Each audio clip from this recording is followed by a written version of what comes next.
What's up, everybody? Welcome back, and it's time for us to head on into Act 2. So again, gonna be contemplating the idea of dropping some of my abilities, i.e. the snipers, but let's get into Act 2 and we'll make that determination after we see how it goes.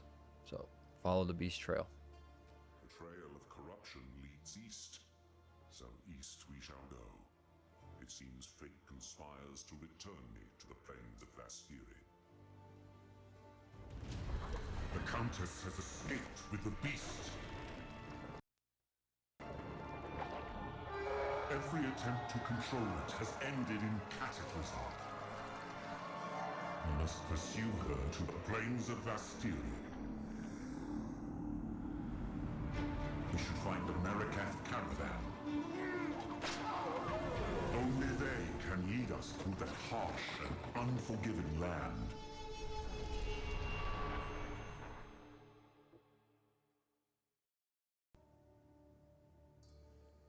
Alright, here we are in the desert. Well, my lady, we have a... This outpost seems to be part of a trade route, so we should be able to find the Marikath Caravan. They are an honorable people, and I have no doubt they will assist us. Alright, so let's go find the Mariketh. Marikech. The weary traveler grows close to the end of the path. The bread bowl of the world, the verdant land of 7 waters, awaits! Be sure to have your toll ready at the gates. Cloth, gems, metalwares, and coin are all accepted. I don't know about the bread basket. We're in the middle of a desert. Alright, we got our well. Dash. Strong-minded women aplenty. Strong-minded women. Strong-minded women. You are Jesus. seeking passage on our caravan? We cannot travel anywhere at the moment. Hyenic raiders are harassing the trade route ahead. For the time being, we are stuck here. Time to show them what I can do. Alright, so we gotta go clear out the Hyenic raiders to get on the caravan. At our waypoint. Alright, let's see how we do.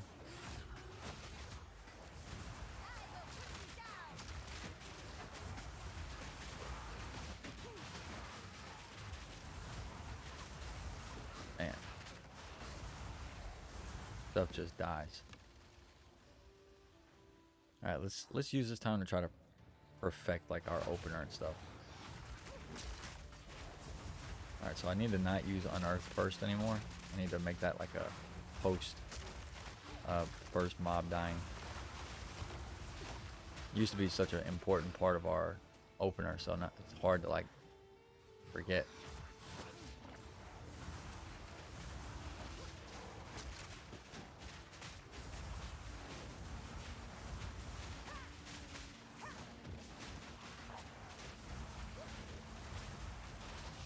And this guy has a lot of life. Oh, he regenerates life.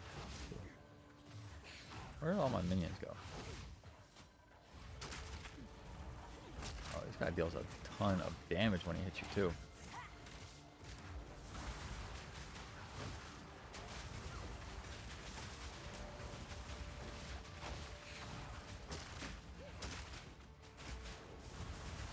There we go, stun them.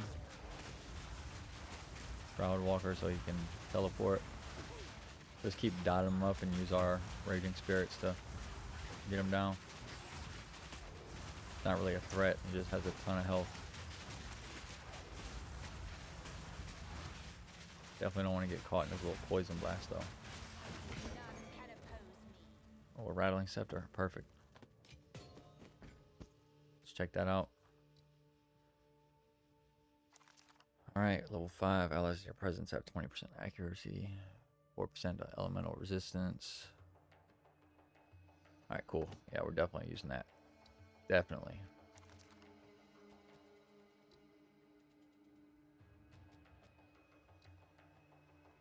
We're gonna have to go back and check our armor out, but... Okay, we just lost the extra spirit, so let's go set our minion count real quick. I'm gonna lose the archers. And I want to just go with another arsonist and see how that works out.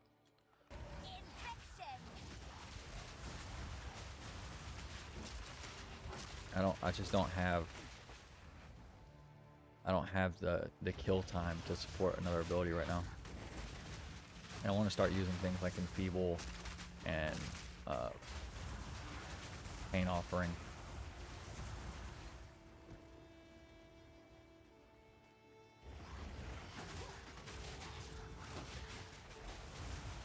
There we go. There we go. Alright. Feels a little bit better not to try to force abilities.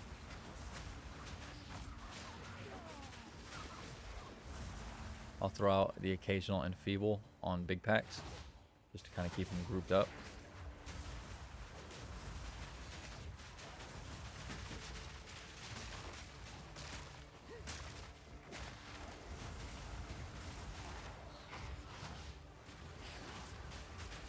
Might be getting rid of Essence Drain here soon too.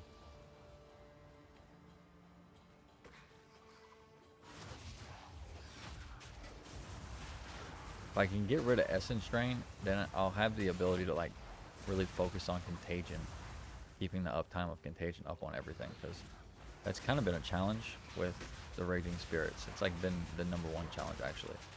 But if I only have one to worry about along with the Raging Spirits, then like it should be pretty easy.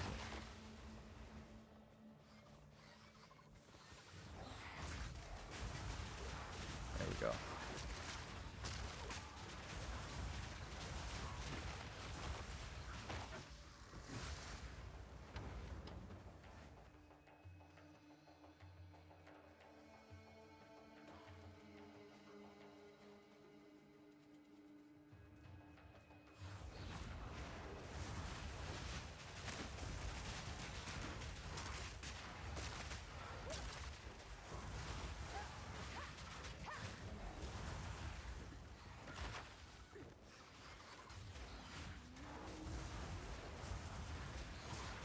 Alright, big pull here.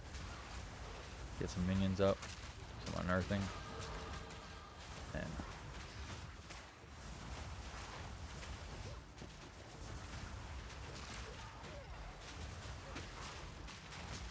shit is crazy. Alright, let's go back to Clearfell. Sort through some of this gear. We should be getting pretty consistent upgrades, especially in the beginning here. Oh, not Clearfell.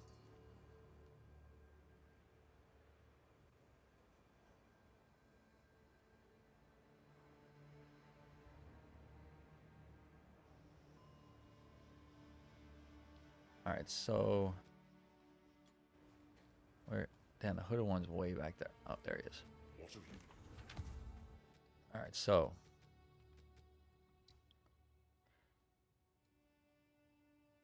energy shield and intelligence. Alright.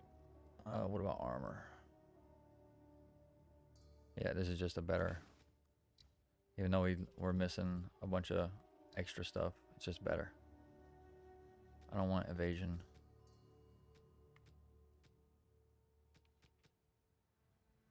Alright, the rest can get sold.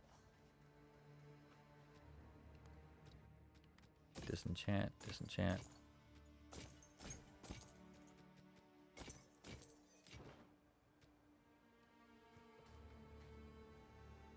Let's go ahead and use our extra level, energy shield, and stun resistance.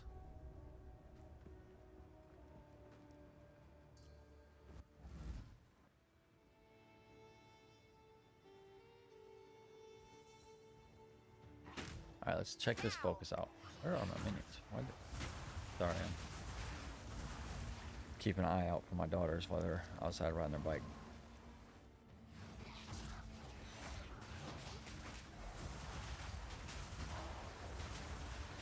I want to test out a focus. However, I don't think it's going to make a difference.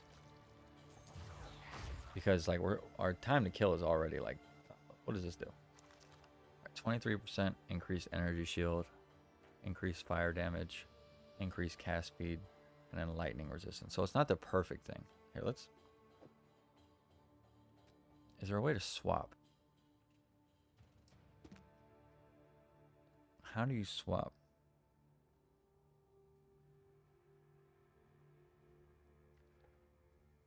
what was that?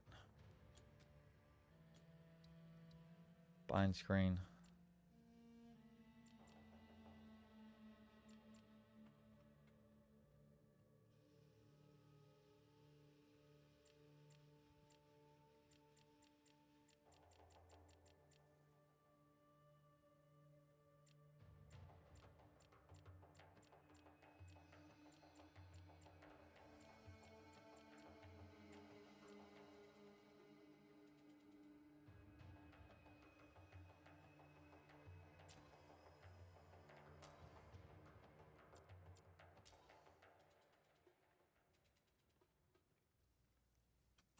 Alright, I'm not seeing anything about swapping weapons.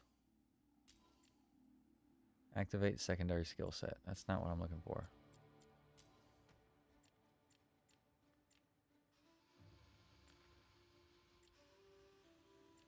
Wait, what is going on? What did I mess up? Alright, contagion here. Alright, I'll have to figure that out.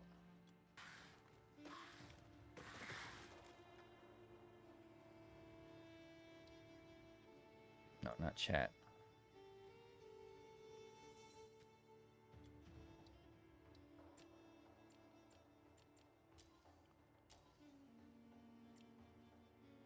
Context. Direct minions. Open chat. Swap between weapon sets. So L1 up. But I don't want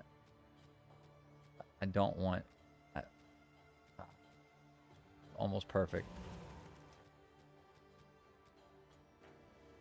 Alright, if I can get another scepter that I can carry, then in theory I can swap my weapon sets and use the focus and maybe have like a boss setup and then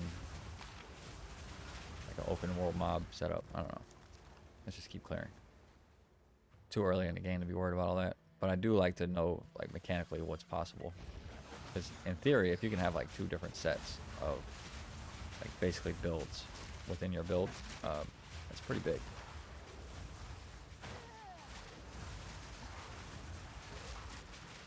Yeah, I think for sure Contagion is gonna stay. But I think Essence Drain is gonna go. I think that's the direction I'm gonna go, because I'm only getting like maybe 1 Essence Drain. Now, it does do a lot of damage when I can get all of them up and running at the same time. It's just very rare that I'm able to do that.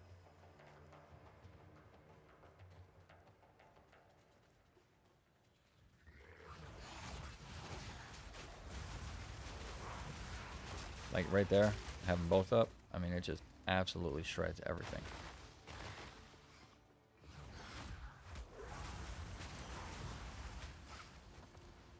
Little spiders are annoying.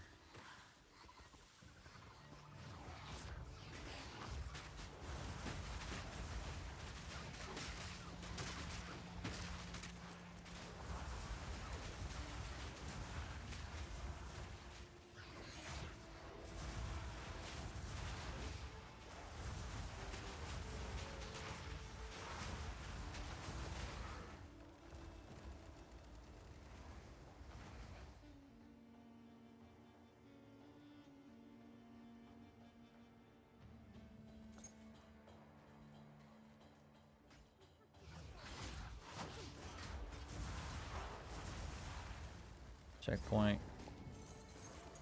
I mean, so far, Act 2 doesn't feel like a huge step up. You know, some games, whenever you go to like the next chapter, you have like this initial like huge explosion of difficulty. I haven't really felt that here. Feels pretty evened out. Honestly, it being more open makes it easier than when we were in the manor, because the manor was crazy. All the blood on the ground. Yeah, well, when I can get Essence, I'm going to keep Essence Drain on for right now until I find a reason to take it off. But when I can get all of them going at once, you do a ton of damage.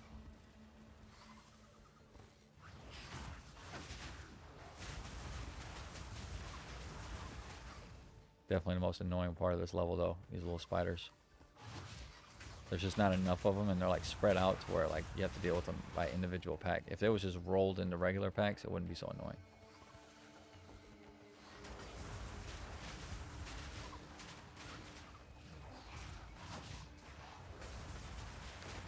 Alright, I got the pain offering up. Yeah. I'm liking this build. Very strong, very strong. And it still lets me use my minions. I'm still like interacting with minions. Minions are still doing like the heavy lifting. Pretty nice. Got the pain offering up.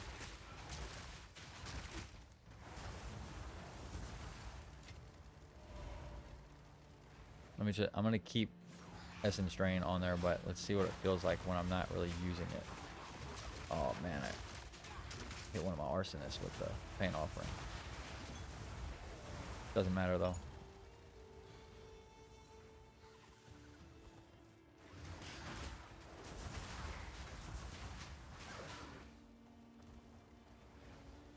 So I think we gotta go either over here or way up top.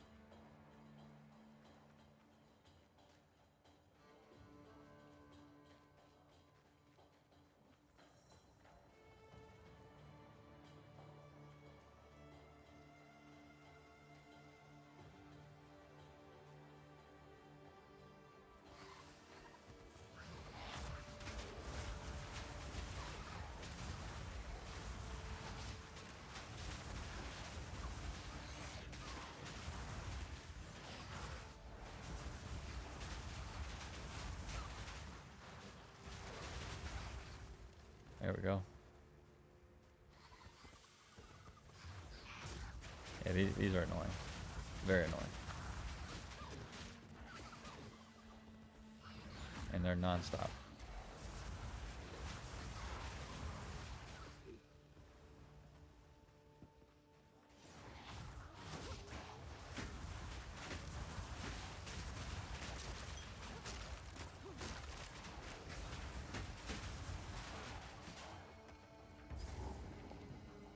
Alright, big open area, probably a boss fight. Oh, oh. Bunch of hyenas.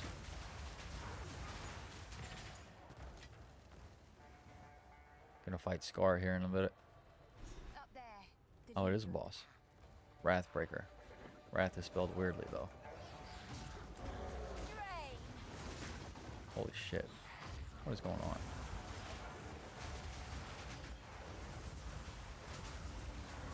Alright. Oh, oh my god.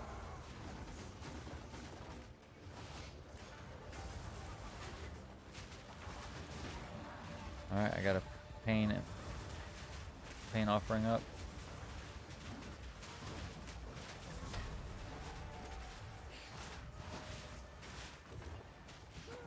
Get an enfeeble up. Yep. Got a nice and... Oh shit.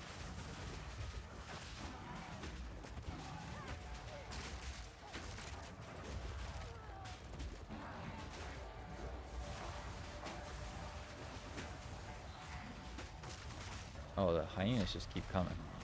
They're like non-stop.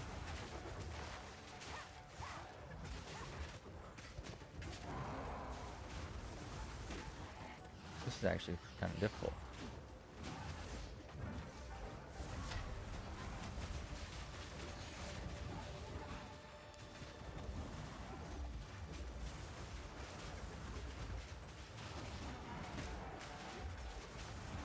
Pretty easy to dodge though. But for some reason, like, targeting him is kind of difficult.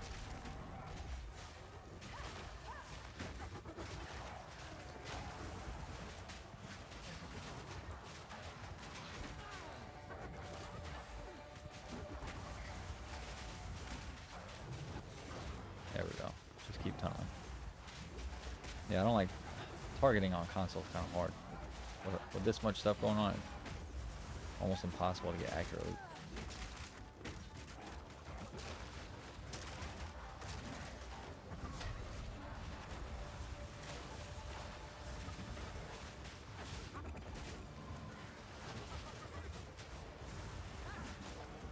There we go. Alright, this guy's dead. Longer boss fight than I thought it would be. But I don't think it's a time to kill thing. I think it was more of a... just so much going on with enemies flooding in.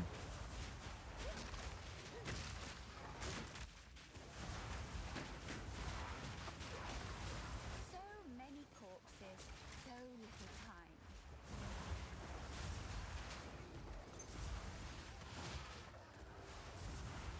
so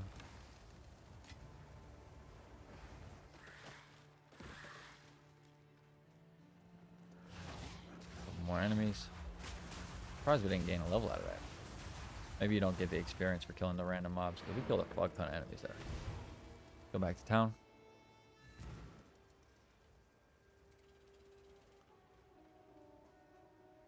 You defeated the raiders?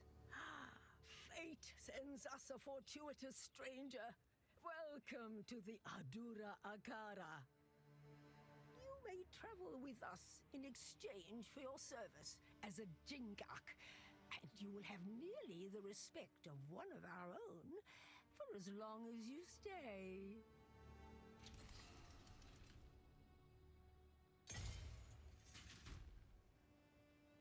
Alright, so I'm assuming we can get on the caravan. Let's talk to the hooded one real quick. Check our gear out. Level 16. Don't really need attack speed. Oh, we got spirit. Spirit and intelligence with evasion, though. Oh, I don't like it. But we're going to take it for the spirit. Lightning resistance. Don't really need lightning resistance, but gain 2 life per enemy hit. And we got a level 5 skill jump. So I think for the skill jump, enemies hit by we'll go ahead and buff. If they are low on you are Can we? monsters that die. Alright, this is what we can upgrade. Monsters that skeletal snipers do high damage, but Wish I could turn this off permanently.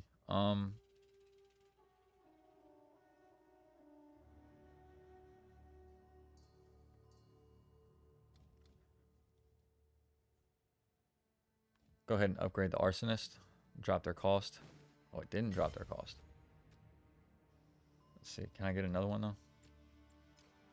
Not yet. I'm like 10 spirit away from getting another one. Alright, arsonists are a little bit stronger now.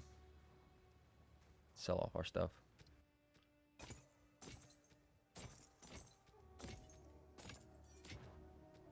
Get the stash up.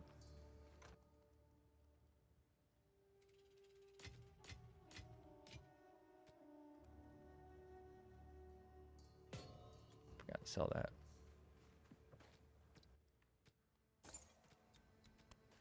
Alright, let's get on the caravan.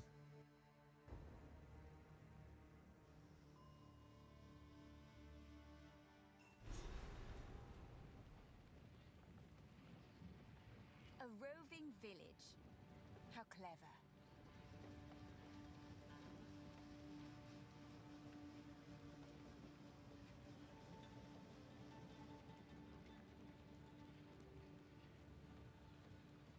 Alright, let's talk to the hooded one. The beast is on the move, twisting the desert as it goes, waking ancient dead and unknown horrors alike. The Countess brought it here as part of some nefarious plan. I assume she has allies here. We must track them down and convince them to give up this madness. Those creatures are too coherent and intelligent to be manifestations of corruption. I suspect that they are the descendants of divine tampering. There was a being I once knew in the ancient days, a trickster who would have appreciated someone to laugh at his ill-conceived humor. What more perfect audience for a sickening jester than a pack of gibbering hyenas?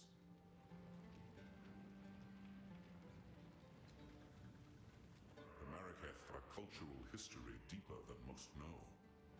Theirs is a strict tradition, bordering on brutal, but it is that adherence to shared beliefs that has kept them strong when entire empires have come and gone around them.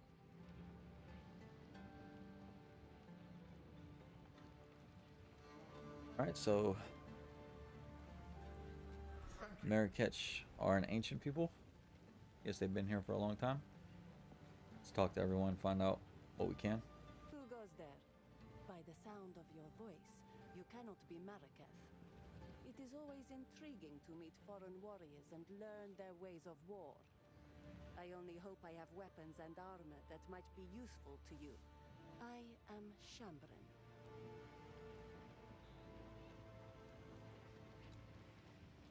Does the scorpion sting carry less poison at night? In the hopes of taking on fighting duty again, I am still practicing the art of the sword. Red-eyed Nasima, she of the second sight, proved that there is more to combat than mere vision. However, there is still honor in serving the role of tradesmith and weapon master. I served as a Dekara for as long as I was able, and I intend to fulfill this duty with just as much dedication. Zarka holds all the wisdom and knowledge of the Adura, and the stories of many other Akaras as well. Our traditions help us survive as these lands turn to dust over generations, and in many ways, that lush beauty still exists for us through her words. Especially now the gods have returned to Rayclast, we know that our beliefs have power. Perhaps we can bring back those verdant forests and gleaming rivers, if only we have enough faith in a leader strong enough to make it real.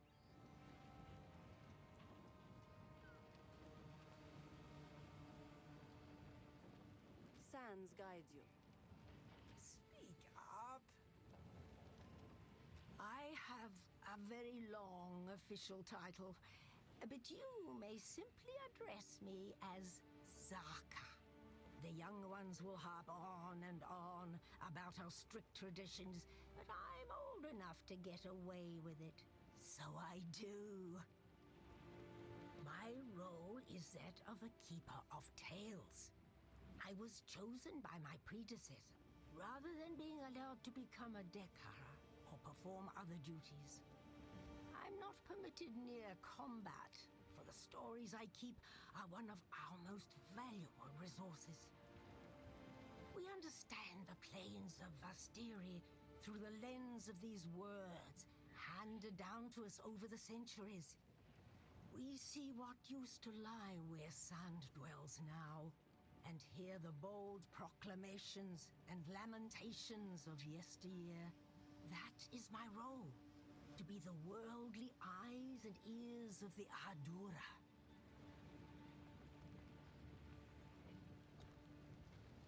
Nasima, yes, Nasima.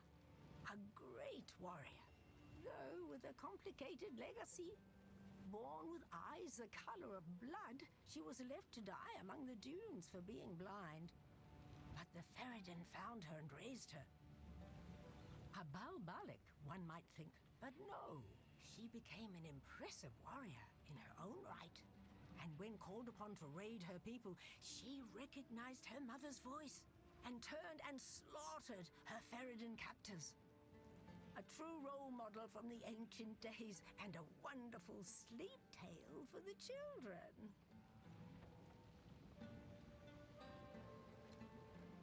This is the tale as it was told to me by our Akara's tale woman before me, and as told to her by the tale woman before her.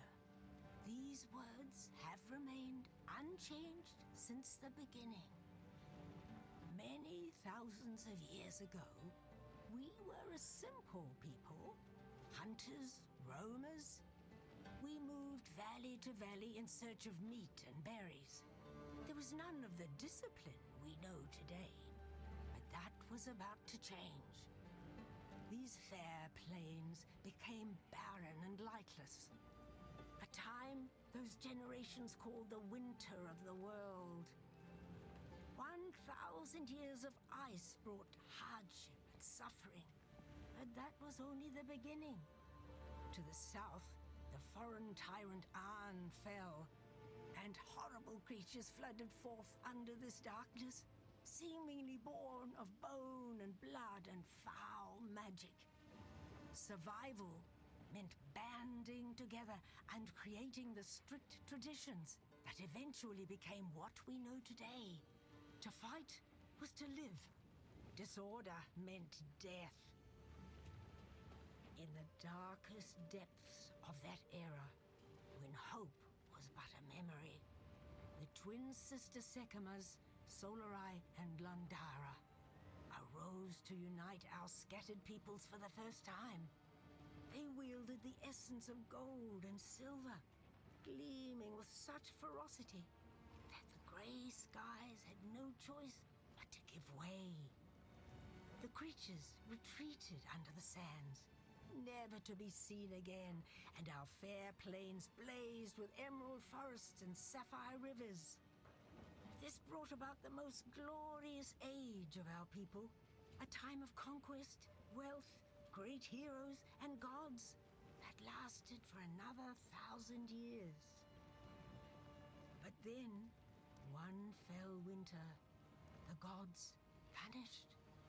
Our beloved Garukan was the last to succumb, holding on for 2 moons against a powerful innovation. She gave what final orders she could, mandated our traditions be upheld, and then went silent. The Marraketh were not disturbed. We did not lose hope. We knew who we were, and those values had not left us with the departure of the gods.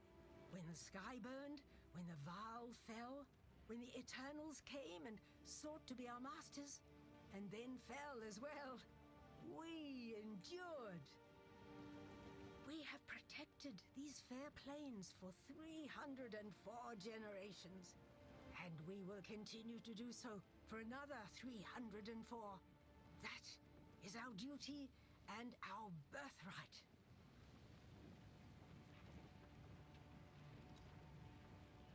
She was a fierce warrior before she was blinded in battle. Focused, determined. Losing her sight has not changed that. I have no doubt that she will become skilled enough at blind fighting to rejoin the ranks someday. Indeed, blind Dekara were once instrumental in decimating an Eternal Legion during a sandstorm ambush. So it is not without precedent.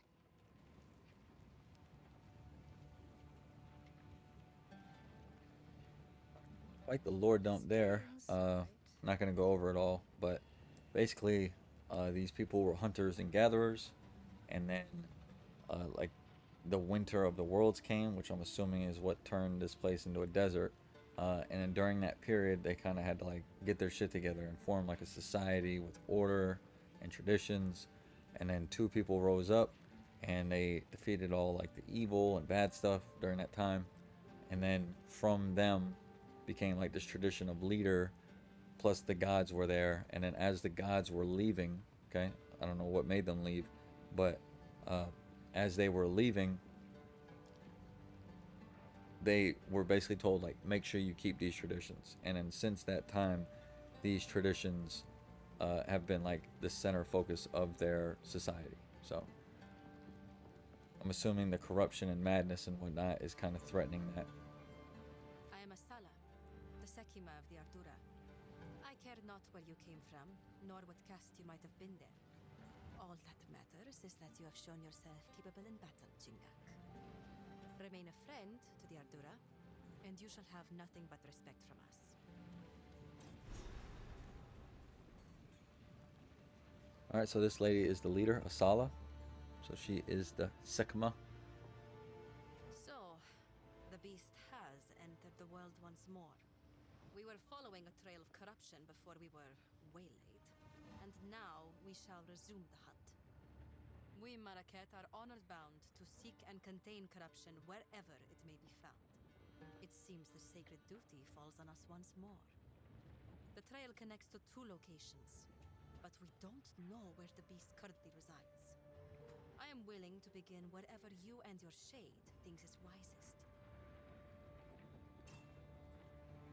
Alright, we're going to listen to what she has to say, and then we'll probably conclude this episode. It's been a lot of lore dump. Sorry for the lack of action.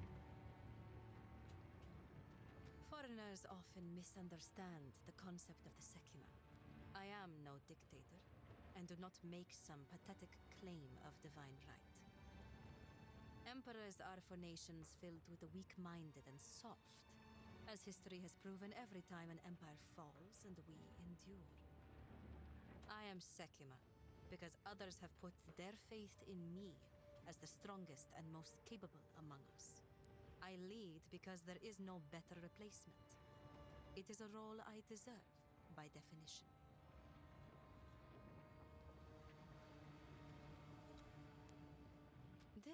Oriana would find no allies among our Akaras. We are no strangers to the eternal war against corruption. If she has allies in this region, they cannot be of the Marqueth.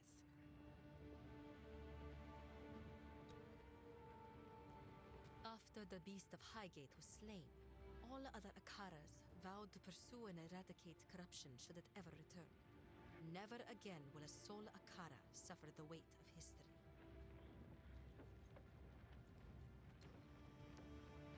Corruption has returned to the Vestiri. Before this season, the Hyanic warriors you fought would never have dared raid a caravan. The dead have begun to rise again, and other creatures of the desert have started changing.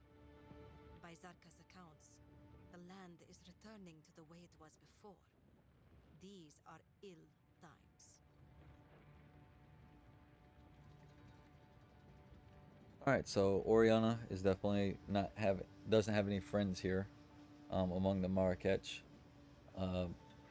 and Asala here seems like the leader of the group based on merit, not based on like nepotism. So be interesting to see how this plays out. Definitely a different tone than in Act 1. Now we have like an actual like warrior people that are fighting against the corruption alongside of us. So it'll be interesting to see how that kind of envelops itself into the story. But that was a lot of lore in this one. Hopefully the action kicks up in the next one. Catch you guys in the next episode. Until then, see you later.